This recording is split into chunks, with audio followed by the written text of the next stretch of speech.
اور جو بات سنی جائے اللہ کے تاثر اور اس کے دھیان کے بغیر وہ اندر بہت ہی اہم مذاکرہ آپ حضرات کے سامنے کرنا ہے،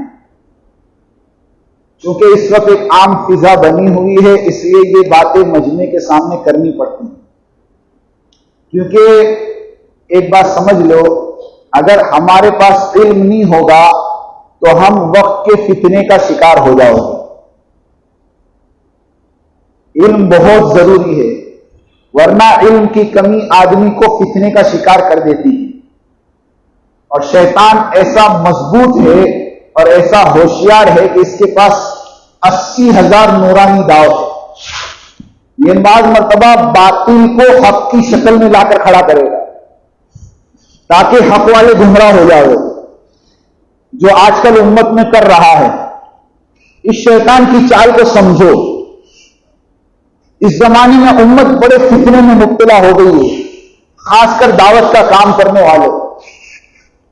اس لیے اس بارے میں چند باتیں جو آپ کے کانوں میں ٹکرائی ہوگی، میں اس کا خلاصہ آپ کے سامنے پیش کر دوں تاکہ آپ اس فتنے کا شکار نہ ہو۔ ورنہ اللہ گواہ ہے، اللہ گواہ ہے، اللہ گواہ ہے، ہم کسی کی غیبت نہیں کرتے، ہم کسی کی برائی بیان نہیں کرتے، ہم کسی سے ہمارا لینا دینا کچھ نہیں۔ ہم تو صرف آپ لوگوں کے سامنے پتہ نہیں پھر کبھی ہماچل آنا ہو نہ ہو، اس لیے ایک امانتاً ایک بات آپ کے سامنے رکھتے کہ اللہ رب العزت نے اس دعوت والے کام کی مرکزیت کے لیے بستی نظام الدین بنگلے والی مسجد کو منتخب کیا۔ آج 80 سال سے وہ ہمارا مرکز ہے، اور پوری دنیا میں جو خیر پھیلی ہے وہاں سے پھیلی ہے، اور دنیا میں جس کو عزت ملی ہے وہاں سے ملی ہے، جس کا نام دنیا میں ہوا ہے وہاں سے ہوا ہے۔ جس مرکز سے، جس علاقے سے، جس مسجد سے اور جس دین کی محنت سے ہمیں عزت ملی ہو، ہم اسی محنت کو توڑنے پر آویں اور اسی محنت کا ہم جنازہ نکالیں، یہ تو دوستو خدا بھی معاف نہیں کرے گا۔ معاشر رحمۃ اللہ علیہ فرمایا کرتے تھے کہ جمعہ کے چھوڑنے والے کو تو اللہ معاف کریں گے، لیکن امت کے توڑنے والے کو اللہ معاف نہیں۔ یہ امت بڑی قربانی سے بنی، اس لیے اللہ کا واسطہ دے کر کہتا ہوں امت کو مت توڑو۔ اختلافات اپنی جگہ پر، اختلافات اپنی جگہ پر ہوں گے، ہمیں اس سے انکار نہیں ہے، لیکن اپنی ذاتی مفادات کے خاطر امت کو مت توڑو۔ کام نظام الدین سے چلا ہے اور انشاءاللہ قیامت تک وہیں سے چلے گا، یہ بات طے ہے۔ دنیا کی کوئی طاقت اس سے ٹکرا نہیں سکی۔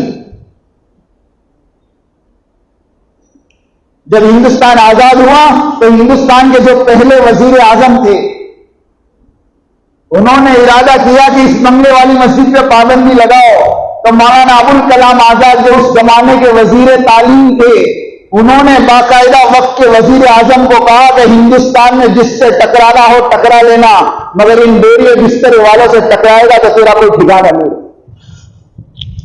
یہ مرکز وہ جگہ ہے، اس سے ٹکرانے والے آج تک ٹھکانے نہیں پائے۔ اللہ نے اس جگہ کو منتخب کیا ہے، اور حضرت مولانا انعام الحسن صاحب رحمۃ اللہ علیہ کا جب انتقال ہوا تو حضرت مولانا انعام الحسن صاحب رحمۃ اللہ علیہ نے انتقال سے پہلے 10 آدمی کی شورا بنائی تھی، جیسے حضرت عمر رضی اللہ تعالیٰ عنہ نے اپنے انتقال سے پہلے 6 آدمیوں کی شورا بنائی تھی۔ سمجھ لو میری بات، حضرت عمر رضی اللہ تعالیٰ عنہ کو امیر حضرت ابو بکر رضی اللہ تعالیٰ عنہ بنایا، اور حضرت ابو بکر رضی اللہ تعالیٰ عنہ کو امیر اللہ کے نبی بنا کر گئے۔ اللہ کے نبی اپنے مسلح پر ابو بکر کو کھڑا کر کے اپنے بعد اس امت کا امیر ابو بکر کو منتخب کیا، اور ابو بکر رضی اللہ عنہ جب انتقال کا وقت قریب آیا تو حضرت ابو بکر رضی اللہ تعالیٰ نے حضرت عمر کو بلایا اور امارت حضرت عمر کے سر پر رکھی۔ تو اس وقت صحابہ نے کہا کہ اے امیر المومنین ابو بکر، آپ ہمارے اوپر ایک تنگ خو اور ایک سخت مزاج آدمی کو امیر بنا رہے، تو حضرت ابو بکر رضی اللہ تعالیٰ نے کہا کہ میں اللہ سے ملوں گا تو میں کہوں گا اے اللہ تیرے نبی کی امت کے سب سے بہترین فرد کو تیرے نبی کی امت کا امیر بنا کر آیا. اور جب حضرت عمر رضی اللہ تعالیٰ کا انتقال ہوا تو حضرت عمر رضی اللہ تعالیٰ نے 6 آدمی طے کیے. سنو نام: حضرت عثمان غنی رضی اللہ تعالیٰ عنہ، حضرت علی رضی اللہ تعالیٰ عنہ، حضرت عبد الرحمن بن عوف رضی اللہ تعالیٰ عنہ، حضرت طلحہ رضی اللہ تعالیٰ عنہ، حضرت زبیر رضی اللہ تعالیٰ عنہ، اور اپنے بیٹے عبداللہ ابن عمر کو ساتھ میں رکھ کر ان 6 افراد کو کہا کہ میرا جب انتقال ہو جائے تو تم اپنے میں سے ایک کو امیر بنا لینا. ان 6 افراد نے حضرت عمر کے انتقال کے بعد مشورے سے حضرت عثمان رضی اللہ تعالیٰ عنہ کو امیر بنایا. ایسے ہی حضرت مولانا الیاس صاحب نے مولانا یوسف صاحب کو امیر بنایا، اور مولانا یوسف صاحب کا اچانک انتقال ہو گیا، اس لیے مولانا زکریا صاحب نے مولانا انعام صاحب کو امیر بنایا. اور حضرت مولانا انعام صاحب نے انتقال سے پہلے سنت فاروقی پر عمل کرتے ہوئے 10 آدمی کی شورا بنائی تھی امیر بنانے کے لیے. شورا بنائی تھی امیر بنانے کے لیے. یہ بات بالکل غلط ہے کہ یہ کام شورا کے حوالے کرتے گئے تھے. شورا کے حوالے کسی نے نہیں کیا. اسلامی نظام امارت ہے. 1450 سال ہو گئے اسلام کو دنیا میں آئے ہوئے.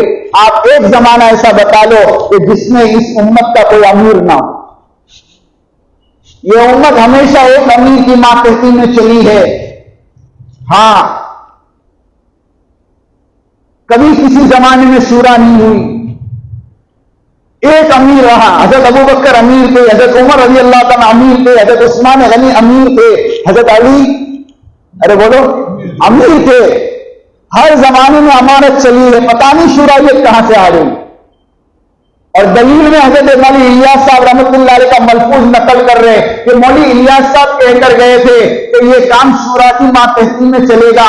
تو میں کہتا ہوں مولانا الیاس صاحب رحمۃ اللہ علیہ کے بعد مولانا یوسف صاحب امیر بنے، تب تم نے آواز کیوں نہیں اٹھائی؟ مولانا انعام صاحب امیر بنے، تب تم نے کیوں نہیں کہا کہ کام شورا کی ماتحتی میں چلے گا؟ مولانا زبیر صاحب نے تب کیوں نہیں کہا؟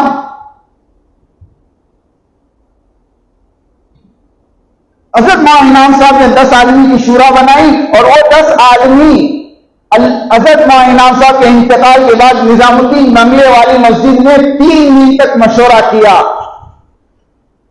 اور مشورے کے بعد میاں جی مہراب صاحب نے فیصلہ کیا کہ اب ہمارے یہاں ایک امیر منتخب کرنا تھوڑا مشکل پڑ رہا ہے.